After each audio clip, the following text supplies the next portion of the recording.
Welcome back to your next wild weekend. I'm your host, Byron Goggin. Now, one of the activities here at Erringtons Lodge that the guests find to be most exciting is the feeding of the bears.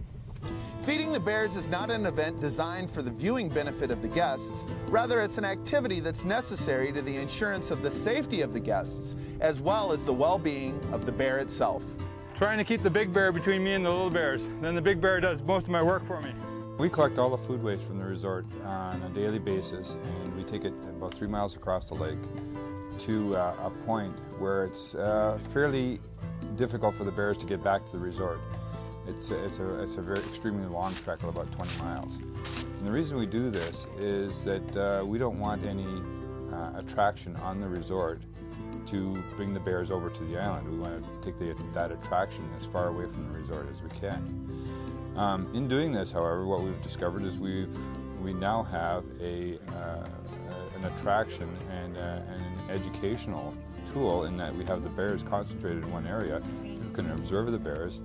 That gets them interested in learning about the bears, and we've been able to use that to educate people on what bears are really like. I like teaching people about wildlife and what nature is really about. Too many people get their information about nature on the Disney Channel, and I like Disney. My kids like Disney, but these are just stories. They're not real.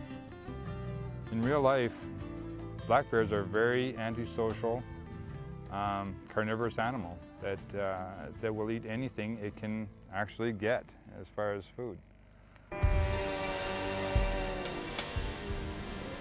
They don't tolerate each other very well. They play really well together when they're cubs for the first year.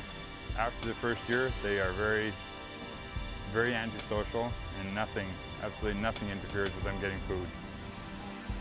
And everything is food to a bear, including other bears.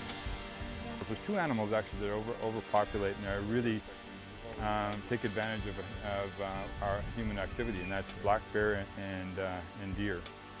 And with deer, what it is they're eating habitat, a lot of bird habitat and stuff like that. With black bears, they eat everything. Anything that's a denning animal, they go in. Even wolves, actually, they'll walk right into a wolf den and take the pups. And the wolves, they won't tackle an animal as big as a bear because they don't want to get hurt. They're very intelligent animals, so they don't have much choice. Black bears in the spring, we've had our guests, just watching while they're tearing apart a beaver lodge and getting the young kits. The real problem is just there are way too many of them. You can take a look at this one. For this time of year, he should be a lot fatter than that. He's not going to make it. There's just not enough food in the area for the number of bears we had. And with the overabundance of berries that we have now in northern Ontario, that stimulates the bear reproduction. Instead of getting 1 or 2 cubs, we're getting 4s and 5s. And there's way too many bears for the amount of food, the natural amount of food. About half of the juveniles from last year are just going to die this fall and winter.